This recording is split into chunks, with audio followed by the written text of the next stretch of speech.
rocking J-Man and Michael Beans. How you doing, man? I'm good, man. I'm always pretty good, actually. But yeah, life's good. How are you doing? I'm doing good. You know, just enjoying the Tombstone first day. It's pretty quiet, peaceful day. Yeah. So I heard that you almost did not get your role in Terminator because you had a southern accent that you picked up starring in Cat and the Hot Team movie. Is that true? Well, what happened is that I was auditioning for a role in Cat on Hot Team for a play that a man named Jose Quintero, who's the director, was directing. So I spent all morning auditioning for Jose Quintero with different actresses and a couple of actors, and I just spent. And then I left that audition and I went over to read for Drew Cameron for the Terminator, and that southern accent sort of followed me over. And so when I first auditioned for Jim and Gail Hurd, who's the producer of the movie, and his wife to be,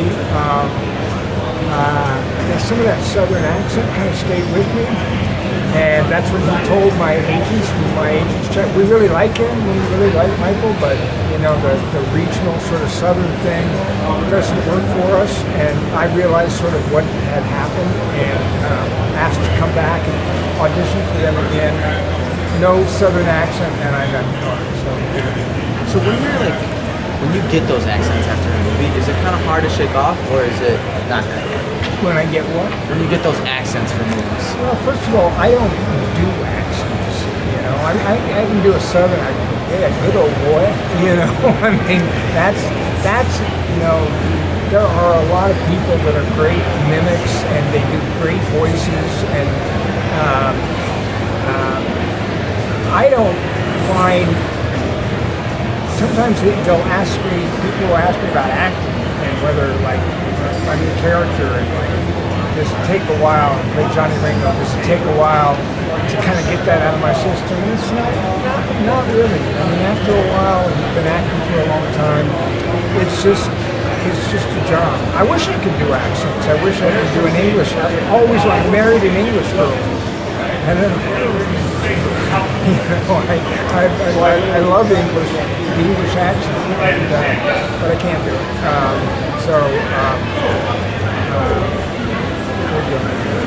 With your character in Alien, Dwayne Hicks gets killed off the Like, do you think there's going to be a chance you might be able to play him again? Because we never see you die on the camera, and with the movies going back to the original guys' stuff.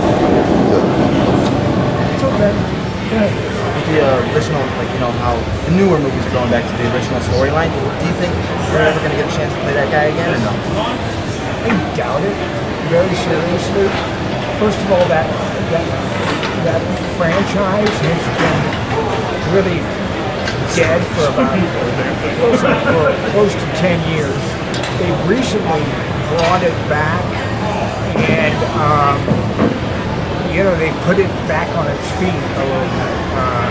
And so it's on street. I guess it's in the movie theaters, but I have a hard time believing that.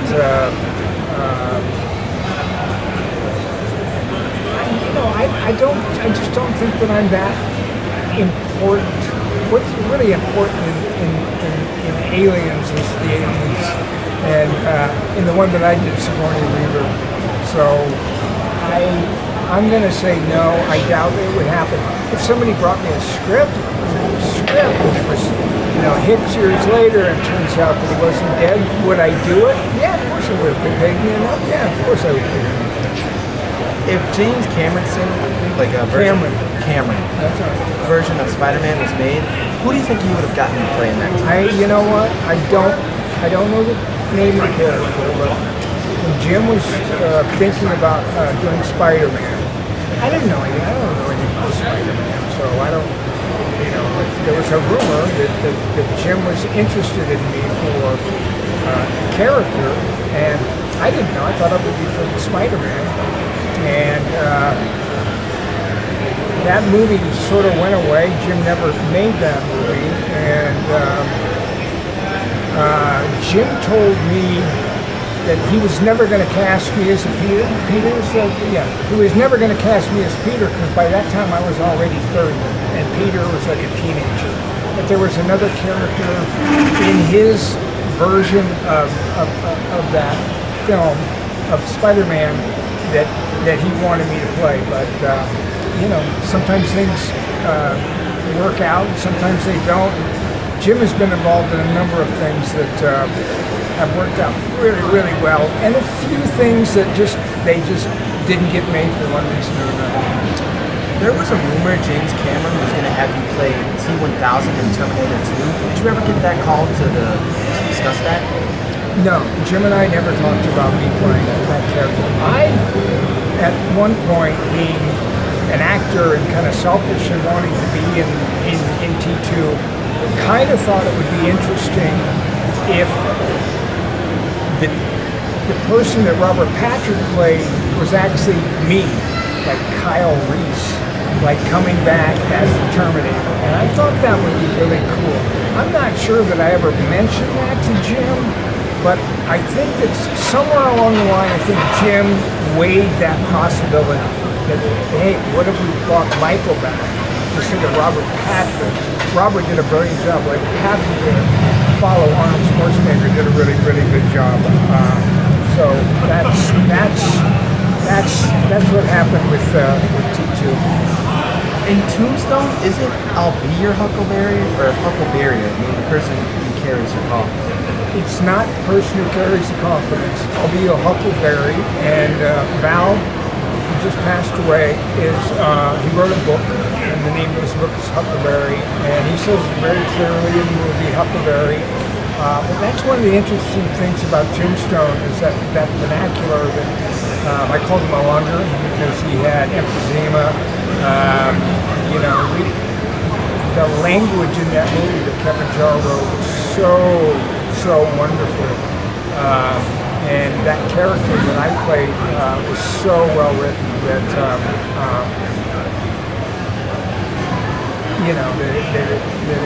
it still feels really good when you see it today. Now, what is it like being in one of the most famous scenes in movie history? Everyone knows that scene, all across. Which scene? The Huckleberry scene. I'll be your Huckleberry? Yeah, I'll be your. And the interesting thing about that, to be perfectly honest with you, is the director wasn't even there. The crew was not there. That was what we call a second unit shot. The director was fired off that. I do not like, I don't think Val liked, I don't think anybody liked the replacement director, George Cosmatos. So that was shot with our DP and like a makeup person. DP held the camera. There would have been sound there. There would have been a wardrobe person there, but like not the top wardrobe person or not the top sound person, but like what they call second unit. A lot of times when the first unit is working, the entire crew of 40 or 50 people, they were somewhere else. And we went off and shot that, and it was a very sort of troubled production. So it's interesting that you, and listen, I get it, that you think it's, or you have the feeling like that's one of the best, maybe the best scene that I've ever been in. No director. No director at all. It was just me and Val went out and we rehearsed that a little bit the day before. And so we knew that we wanted to be close, and we knew that we wanted to be kind of circling each other. And it's just great dialogue. So it makes it easy to be good when you have really well-written stuff. If you were on death row, what would your final meal be and why?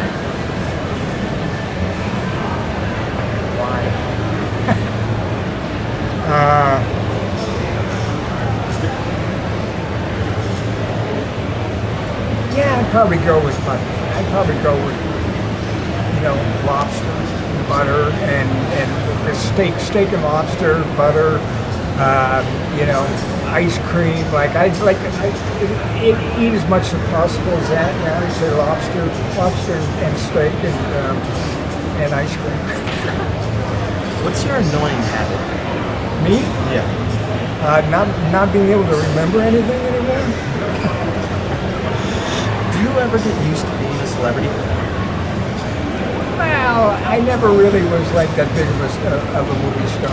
So, I mean, nobody treats me like nobody really treats me like Tom Cruise. So it's like I've lived my whole life sort of like trying to stay a little bit out of the limelight. Never really wanted to be that popular, and so I've never really had to worry about walking down the street and having 10 or 12 or 15, sometimes at airports and stuff like that. But I look at it as like, well, this is nice. I've earned this, and if you can't appreciate a little bit of fame once you get it, then it's kind of like, well, what are you doing? Why are you doing it in the first place? Have you ever picked up a habit that one of your characters had? Well, I've got a lot of bad habits. I've always had bad habits, but I would say that I would take things, my bad habits into like smoking, which I don't do anymore. But if you're talking about aliens, if you notice, Hicks smokes in that movie, and it's not something that I would do probably these days. And Johnny Ringo used to drink a little bit, and so did I back when I was a young man. So yeah, I would say that I took my vices more into the characters than I played them vice versa. When you played so many roles and had so many different characteristics, how do you go about being yourself? It depends. The most important thing for an actor is like a really good script, a really good character. And actors know them when they see them. When we got Tombstone, they had Kurt Russell was set to do it, and they said, hey, pick a character and we'll consider you for it. I said, I read it. I immediately said, I want to play Doc Holland, because I thought that was the best character in the movie. And it got back to me that it looked like Val was going to do that. And so then I thought the next best character that I could do the best job in would be Johnny Ringo. So the words, and because I got to work with Jim Cameron, Terminator, Aliens, The Abyss, the words are always so good. It's kind of easy to be, it's easier to be better when the words are created by people like Jim Cameron and Kevin Jarre, who wrote Tombstone. Is there a different you when you're at home among friends and family? And then is there a different you when you're out in public? No. What was your first major purchase? I always wanted to, I remember being young and being able to get like a second pair of jeans, blue jeans, and that should be was like, oh, I don't have to stand at the laundry and in my swimming suit while I'm cleaning my jeans. So my second pair of jeans were pretty important. But I always wanted to get a Mercedes. They call it a coupe. It's a model that they quit. I see them every once in a while. It's a model that they quit, I think, back in the late 80s or early 90s. Two-seater, it was a convertible. And that was a big deal when I got that. And I always wanted that. That was an exciting time in my life when I got that car. What is your biggest fear? Fear? Probably something bad happening to somebody that I love. I've got 5 boys. I've got one that's 4 years younger than you, and one that's about 10 years older, and one that's about 33. My twins are 42, and I have brothers and sisters and a mother at home, and I think I probably have the same fears about life and about family and as everybody else. What was your favorite role you've done in life? I think that when I did Aliens, he was a very easy character to play. Didn't have a lot of dialogue. When I did Terminator. I have all that exposition. So where I'm telling this story, when I'm telling her who she is and who I am and what her future is, and what the Terminator is, and all that is called exposition. And it's just a lot of dialogue. Hicks was like, falling asleep, look up every once in a while, smile, wave. I had a line here and a line there. And we were in London back in the 80s. Dollar was very strong. They were shooting Full Metal Jacket at the same time. I just had a great, me and Bill Paxton used to go out all night long and just had a great time. Which character have you played that you did not like? That I didn't like? Yeah. I don't think there's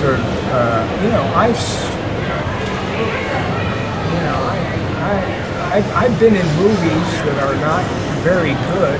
They turned out not to be as good as that I hope they'd be. But I won't take on a role that I can't rationalize. Somebody might call Johnny Ringo a bad guy. I didn't see him that way. Somebody says the guy that I played in The Abyss is a bad guy. I didn't see it that way, And when I did The Abyss, the audience had already seen the aliens. The audience, my character hadn't seen it. So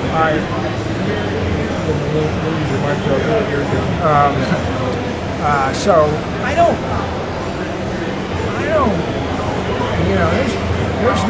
there have been Navy SEALs was a production that I had a lot of trouble. I didn't think they were taking full advantage of the cast and the crew on that movie. I was very disappointed about how it turned out, but really take on something that I'm not a little bit passionate about. If you could choose your next role based on your own ideas, what would that movie be about? There's a movie, what would that movie be about?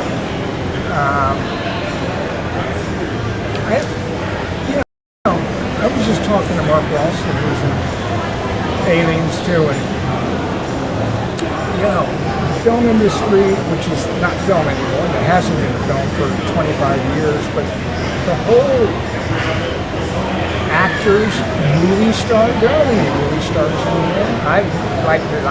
There's Tom Cruise and maybe Tom Hanks and maybe like a few, but that's going away. And I think AI is going to just take over this business like it's taken, like it's going to take over a lot of businesses. And so I don't even remember what the question was, but I'm very aware that AI, I think, is going to change. I lived the glory years, and maybe back in the 30s and the 40s it was the same thing. But I started working in 1970s, 50 years ago, and it was just working all the time. But I think AI now is going to dominate our business and get to a point where people don't know whether they're watching something that's AI or not AI. I saw an interview that Seth Curry, the basketball player, did a couple of weeks ago, and I thought, that doesn't sound like Seth Curry. But I thought, he said he was going to retire, and he was giving a couple of his teammates the business. And then the next thing, my phone threw something else at me, another basketball player, and that basketball player started talking about wanting to go to Diddy's parties. And I was like, wait a second. And then I realized that the Seth Curry interview that I did wasn't Seth Curry. It wasn't Seth Curry. So that just makes me believe that, and I was talking to Mark Ralston about the fact that I believe that we were kind of in a golden age of movies, because 10 years from now, 20 years from now, I'm not even sure that I don't, because people say, really talented actor, a really talented writer. AI is going to become so prevalent that the audiences aren't going to be able to tell the difference between artists and AI. That's what I believe. Is that your question? Yeah, that was me. No. All right? Good? Yeah, I'm good. Thank you so much. Well, thank you. congratulate you for getting me to do this interview. No. For the fact that you're 14 and that you are already done a number of interviews. And when you approached me, I was like, well, who are you? And you're like, well, I interviewed this guy, Guns N' Roses and Cheech and Chong. And I was like, oh, okay. So congratulations on what you've been able to do, and stick with it. And maybe AI won't take over what you're doing. Maybe not. It might be amazing. You might be. Thank you, sir. All right.